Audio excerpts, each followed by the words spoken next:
La parole est à monsieur Étienne Blanc, maire de Divonne-les-Bains et premier vice-président de la région Auvergne-Rhône-Alpes. Monsieur Blanc. Très bien, monsieur le président, cher Alain, mesdames, messieurs. Je voudrais saluer tout particulièrement nos amis et voisins suisses, puisque même si ça ne se voit pas, on est ici en France. Saluer tout particulièrement mon ami Pascal Broulis, messieurs les consuls généraux, et saluer aussi toutes celles et tous ceux qui ont organisé ce très bel événement. Et le Rhône. Aujourd'hui, on le regarde comme un fleuve calme, paisible. C'est un département à Lyon. Ici, c'est un trait d'union avec la Suisse, mais le Rhône, c'est bien autre chose. C'est notre histoire, c'est même notre civilisation.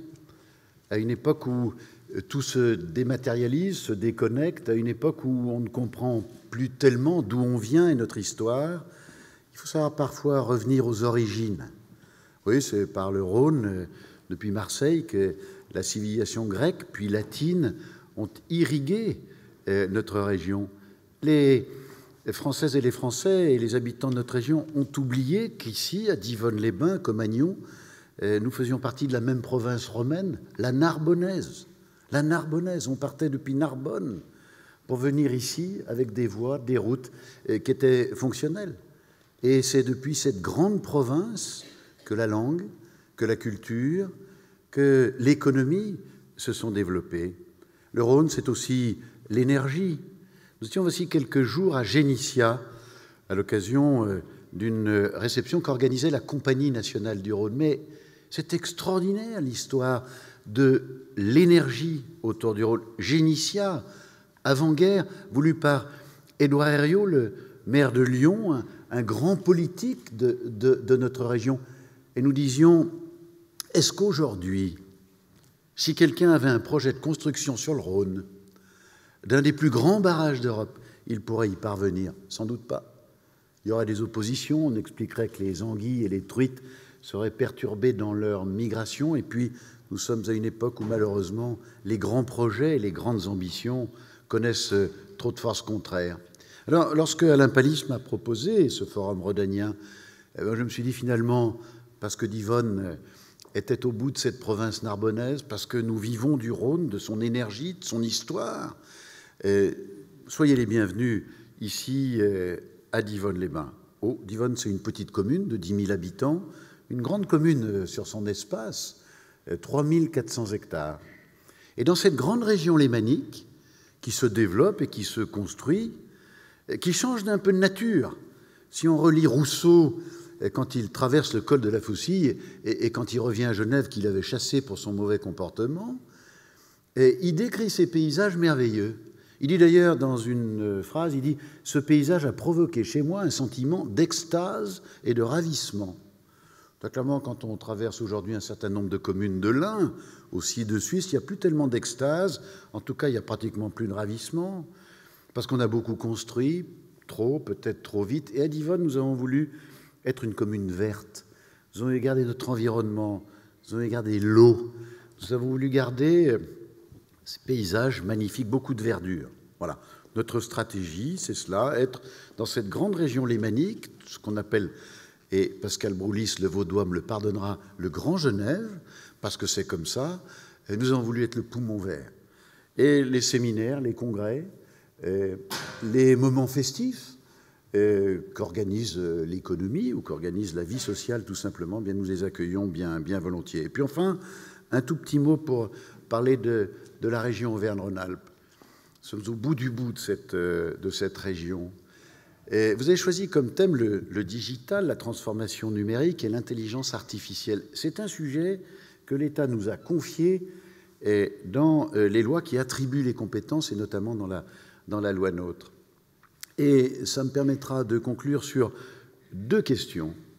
La première question, est-ce que nous savons bien, est-ce que nous comprenons bien ce qui est en train de se passer dans notre société? Pour la première fois, un robot peut penser plus vite que nous, mais peut surtout faire preuve d'intelligence, c'est-à-dire croiser des informations pour construire un raisonnement.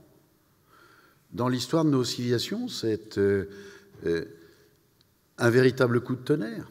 C'est l'homme qui, jusqu'à présent, avait le monopole exclusif de cela. Mais est-ce qu'on le comprend bien, techniquement, scientifiquement? Et puis, deuxièmement, est-ce que les responsables politiques, qui aujourd'hui sont à l'écoute de cette transformation, est-ce qu'ils sont bien les mieux adaptés pour l'accompagner? Oh, bien sûr, les hommes politiques sont insoupçonnables, les politiques. Ils savent tout faire. Ils répondent à toutes les questions. Mais sur ce sujet-là, quelle est la plus-value que nous apportons? Juliette Jarry, dans quelques minutes, le dira. C'est un vrai sujet pour nous. Parce que, ne serait-ce que financièrement, jusqu'où va-t-on aller pour accompagner cette transition numérique? C'est un vrai sujet. Et c'est pour ça que le choix que vous avez fait, il me paraît particulièrement judicieux, surtout qu'il se fait ici, dans cette région, qui est une région où l'économie se développe rapidement, ouverte sur le monde. Et c'est une véritable question. Voilà simplement ce que je voulais dire en quelques mots, vous dire le plaisir qu'est celui de la commune de Divonne-les-Bains de vous accueillir. J'espère que vous en découvrirez les charmes. Si vous avez quelques minutes pour en revenir à l'histoire, vous sortez de la salle, vous faites 500 mètres et vous verrez une construction. Les gens la regardent d'un œil un peu étonné. C'est un aqueduc romain. L'officier que César, en 50 avant Jésus-Christ, avait placé à Nyon, avait découvert que l'eau du lac Léman était turbide, était polluée. Je disais de le dire aux Suisses, le lac Léman, il était pollué.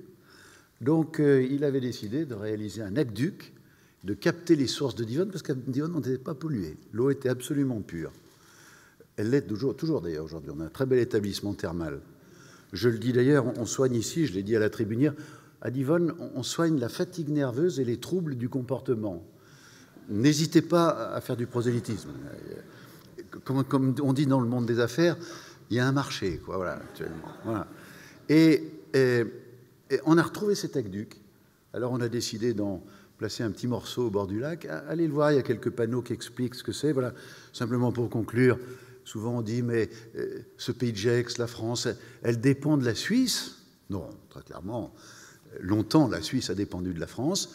Et je souhaite en tout cas que les relations entre Français et Suisses restent ce qu'elles sont, des relations de confiance, des relations d'amitié.